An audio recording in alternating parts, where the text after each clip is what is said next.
Hello everybody, today back in another video. Alright, my tennis fans all the world, this video will be about Yannick Sinner versus Novak Djokovic and the Shanghai final that we just saw a couple of hours ago, where Yannick Sinner defeats Djokovic in straight sets, in two straight sets, 7-6. He won the first set in a tiebreak. In the tiebreak, Yannick wins 7-3, and then the second set, Yannick wins 6-3. Sinner looked just impeccable, untouchable, especially in the second set. The first set was actually really close. The first set could actually have gone either way. Not really. It was close, but it was Sinner who was the better player. At least the better player in the big points. Exactly like Djokovic said after the match, he just suffocates you. He just takes time away from you in a similar way like I also can do to my opponents, and Sinner is not doing that right now. Sinner reminds me of Djokovic, but a more hard-hitting Djokovic. He takes the ball early, he plays fast, he plays has great returns, he plays close to the baseline.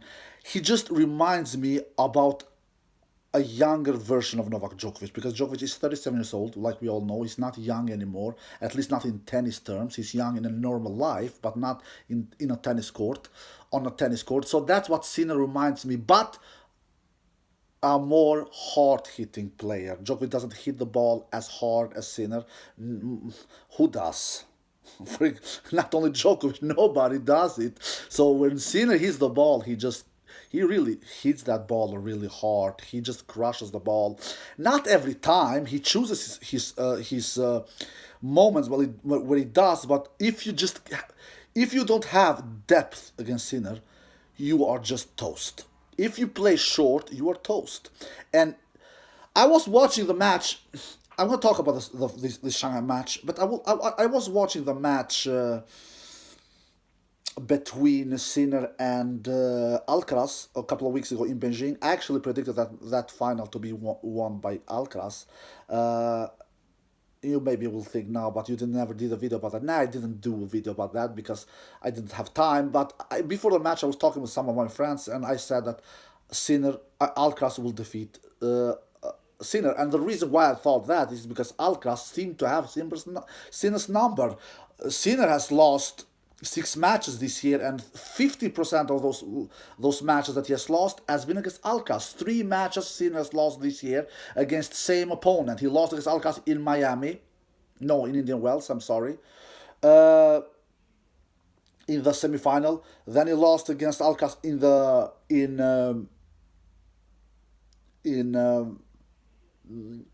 French Open semifinal, and then he lost against Alcaraz at Beijing final. So Alcaraz is, of course, a very good tennis player who takes the ball early, who hits the ball hard, who has very variety in his game. He hits the ball hard. He can challenge a Sinner from the baseline. He moves exceptionally well. So it is just Alcaraz will be Sinner's rival in many years to come, and vice versa. So Djokovic, Djokovic also plays fast tennis from the baseline, takes the ball early, plays close to the baseline. The difference between Djokovic and Alcaraz, Djokovic doesn't hit the ball as hard as Alcaraz. Djokovic is not as fast as Alcaraz. Djokovic is not as young as Alcaraz. So Djokovic, in this stage of his career, he is not he's not a favorite against Sinner. Look at how has this matchup been between Sinner and Djokovic? The last 5 matches that they have played, Sinner has won 4 of them. Sinner is on a 3 consecutive match winning streak against Djokovic, and Sinner has defeated Djokovic 2 times this year. First time they played in this season 2024 was at the semi-final at Australian Open earlier this year, where Sinner won in 4 sets. Djokovic didn't create one single breakpoint opportunity. He didn't create one single breakpoint opportunity against Sinner in that Australian Open semi-final. And many Djokovic fans around the world, they were saying, Djokovic, he was not feeling great, he was not feeling healthy, he had some cold. I hate bullshit. I am sick and tired in bullshit talk. When I hear bullshit talk, I just get pissed off. I've heard Nadal fans again giving a lot of excuses throughout the years. I have heard Federer fans giving a lot of excuses throughout the years. And I've heard Djokovic fans giving a lot of excuses through the years. Nadal's fans, I must be honest, I always sit here and do videos with honesty. Nadal fans are the worst one when it comes to giving excuses. They are absolutely the worst one. According to some of Nadal fans, Nadal has never lost a tennis match while being healthy. When Nadal has lost tennis matches, he has never been healthy. So according to some Nadal fans, Nadal has never lost a tennis match when he's been healthy. Every time Nadal has lost a tennis match, he has had some kind of injury. So Nadal fans are the absolute worst ones. But the Djokovic fans, they also can be pretty horrible to listen sometimes. They always come with excuses. What kind of excuses will you guys give me in this Shanghai final? Which kind of excuses?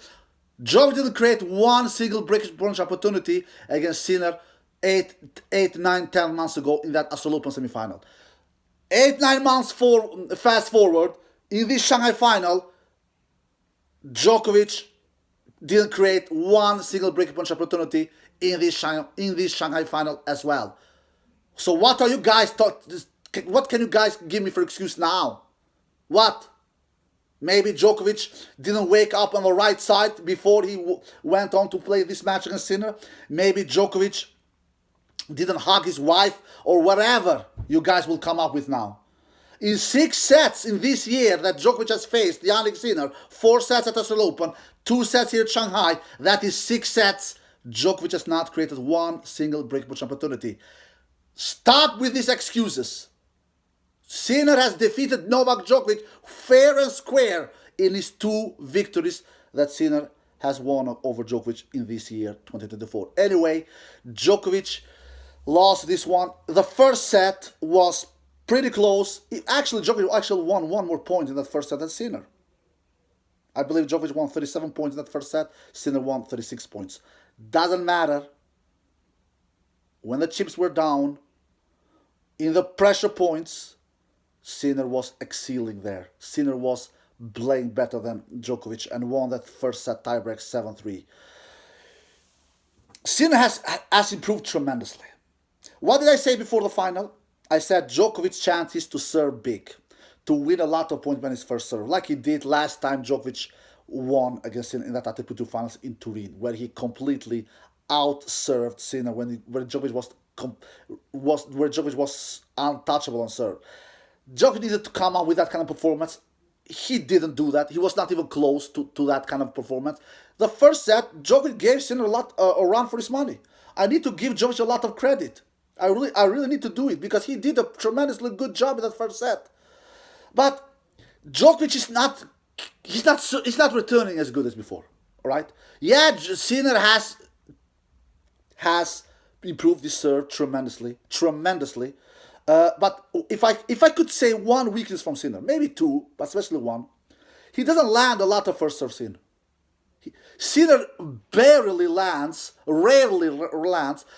63, 64, 65, almost never over 65% first serve Sinner. Almost never. Against Alcaraz, if I'm not mistaken, a couple of weeks ago in that Beijing final, he landed only 55% first serve Sinner. Only 55. In this match against Djokovic, he lands 61% first serve Sinner. Alcaraz. So he gives his opponent a lot of second serves, but doesn't matter when you're that good that Sinner is from the baseline. When you are in charge from the baseline. What did I say before the final? Novak's chance is to serve big and to keep the rallies short. If the rallies go over 5-6 shots, big advantage for Sinner. Because Djokovic is not the greatest baseline player in the world anymore.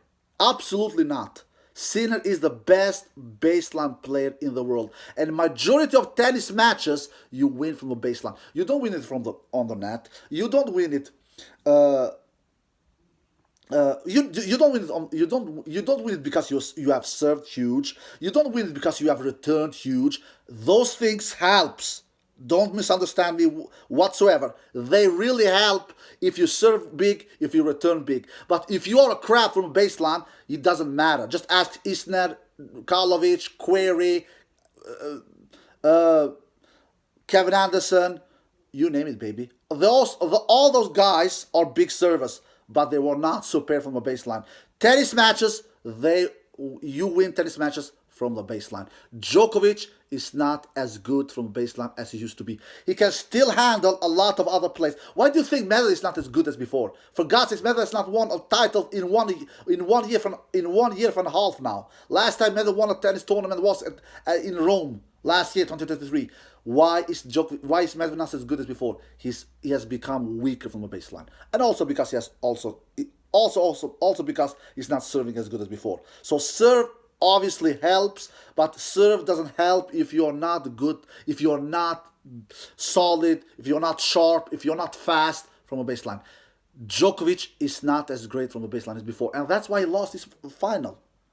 Sinner was outpowering him, was out hitting him from the baseline. Because Djokovic actually served really good in this match. Look at Djokovic's stats. He does 4 aces, 0 double faults. He lands 66% first serve spin, which is great. He won 76% behind his first serve. He won 60% behind his second serve. He did 12 winners only and 23 unforced errors. So he does 11 more unforced errors than winners. But he didn't create one single break match opportunity. 0, like I've already said in this video. And all in all, he won 60 points in the entire match. Novak Djokovic. Sinner, how was his stats? He did 8 aces, double more aces than Djokovic. He does 0 double faults. He lands only 61% first serve spin. He won 76% on his first serve, as many as Djokovic did, as many points as Djokovic also won behind his first serve. He won 65% behind his second serve, Sinner. There you have the difference. My tennis friends all around the world. And do you know what it means when you win more points than your opponent behind second serve? You guys probably know it. If you don't, I will tell you. It means that you have been the better player from the baseline, because you rarely win points behind your second serve immediately. When you hit your second serve, 7 out of 10 times, it will become a rally. And the rally will go over 3, 4, 5 shots. The reason to that is because the second serve is not as hard, it's not as powerful, it's not as sharp as the first serve, obviously, and that means that you will get yourself into a rally. And when these two guys will get taking themselves to a rally, which was majority of times on second serves, the upper hand was to Sinner. The better player was Sinner. Djokovic didn't do a disaster match, but he just lost the battle from the baseline. Exactly like I thought before the final. I thought that Sinner will be the better player from baseline, and that's why he will win this match. Anyway, Sinner won 65% behind his second serve, 5% more than what Djokovic did in winning points behind his second serve. Djokovic won 60% behind his second serve. Sinner was winning 65%. And Sinner created 2 break match opportunities. Both of them was in the second set, because in the first set, neither of the players was creating break match opportunities. It was 0% in creating break match opportunities in the first set. But in the second set, Sinner at least created 2 break match opportunities, and he converted in one of them, and that was all he needed in the second set, and that's why he won that second set 6-3. So he broke Novak's serve once in the entire match, Sinner, which was in the second set. And then Sinner also, they both did 23 unforced errors each. Both of these two guys. But the difference was Sinner did 22 winners. 10 more winners than Djokovic. Djokovic did only 12 winners. Sinner does 22 winners. There you have also a big difference. Sinner hits the ball bigger than Djokovic. Sinner hits the ball more powerful than Djokovic. Sinner hits the ball harder than Djokovic. And also that is not enough, because we have many players who can hit the ball big, but they do a lot of unforced errors. Sinner he has the ability, at least he has had it the last 15 months or so, to hit the ball big, to hit the ball hard, to hit the ball deep. Despite that, he keeps the unforced errors low. He did 23 unforced errors, and he did 22 winners. So he does only 1 more unforced error than winner. That is good, especially considering how hard and how big he hits the ball. And that makes Sinner's life easier because that he takes so much time away from his opponent. Djokovic was saying he was suffocating me like I also used to do with my opponents in the past, and he takes time away from his opponent. He took all the time away from me. And to be able to take time away from your opponents, you need to hit the ball big. You need to hit the ball hard. And Sinner strikes the ball really, really big from the both wings, both forehand and backhand. So Djokovic couldn't hit through Sinner, obviously with only 12 winners. Sinner could hit through Djokovic with 22 winners. All in all, Sinner won 65 points the entire match. And Djokovic won 60 points the entire match. So all in all, Sinner wins only 5 more points than Djokovic the entire match. The second set, Sinner was better, much better against Djokovic than the case was in the first set. In the second set, Sinner wins 29 points. Djokovic wins 23 points. So in the second set, Sinner wins 6 more points than Djokovic. And obviously, that shows to us that Sinner was not much, but at least a little better than Djokovic in the second set. The first set, like I said, Sinner wins only 36 points, Djokovic wins 37 points. So the first set, actually, Djokovic wins 1 more point than Sinner. All in all, Sinner was the better player, the more clutcher player, the more consistent player, the more stronger player, the more faster player. He just is playing really, really good tennis this year. I can't believe that Sinner, from being very good last year, he was very good last year as well, to become more or less unplayable this year. He's become unplayable in 12, 15 months. He really has become the only player who has given him a lot of troubles is Carlos Alcaraz. Like I said earlier in my video, in 6 defeats that Sinner has had this year, 3 of those defeats has come to Alcaraz. So it's Sinner, he's taking care business to the entire tour, more or less, besides Alcaraz. So Djokovic will have a tremendously hard time in winning big titles going forward in his tennis career. He will have tremendously difficult time. So Djokovic, of course, will celebrate big times if Jannik Sinner gets suspended, which Jannik Sinner, I believe, will get suspended. I believe that WADA will suspend him for 3 to 6 months. I don't think he will get suspended more than 6 months. That's my feeling. So Djokovic will really cross his fingers and hope that they suspend him during the Grand Slam periods so Sinner can miss 1 or 2 Grand Slam tournaments, because then Djokovic has only 1 player to worry about, which will be Carlos Alcaraz, because Djokovic is still playing top level tennis. He went to a final, for God's sakes, and he lost to the best tennis player in the world, Jannik Sinner, who has had his best season in his career, in his young career so far, with 7 titles so far in his career. He has won 2 Grand Slam tournaments this year. He has won 3 Masters 1000 titles this year. So he has won, out of Sinner's 7 titles that he has won this year, 5 of those are big titles. 3 Masters 1000 titles and 2 Grand Slam titles. And the season is still not over for Jannik Sinner. So anyway, Djokovic, Jannik Sinner. Sinner was the better player. Sinner was the more consistent player. Sinner was the cleaner player. He was striking the ball cleaner than Djokovic. But Sinner has a weakness. Sinner doesn't have high percentage of first serve sin. He rarely is over 65%. He rarely hits first serves over 65%. So, but he's so good from baseline. He's so strong from baseline. He's so consistent from baseline. He doesn't do a lot of unforced errors like he used to do 12 to 15 months ago.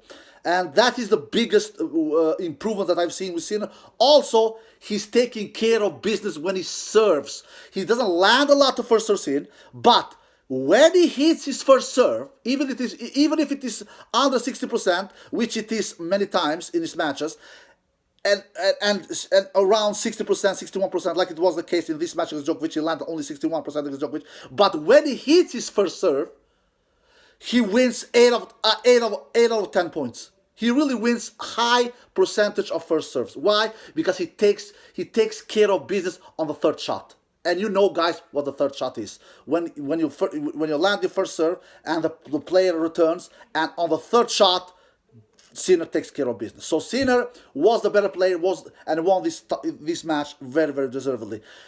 Djokovic will have tremendously hard time in winning big titles coming forward, especially as long as he's facing Yannick Sinner and Carlos Alcaraz. Because these two players, Sinner and Alcaraz, are the new big two. We don't have a big three anymore. The big three era is over. But the new big two, we have it, and that is Yannick Sinner and Carlos Alcaraz. Alright, guys, I hope you enjoyed the video. If you did, give it a thumbs up, subscribe, and see you next time. Peace!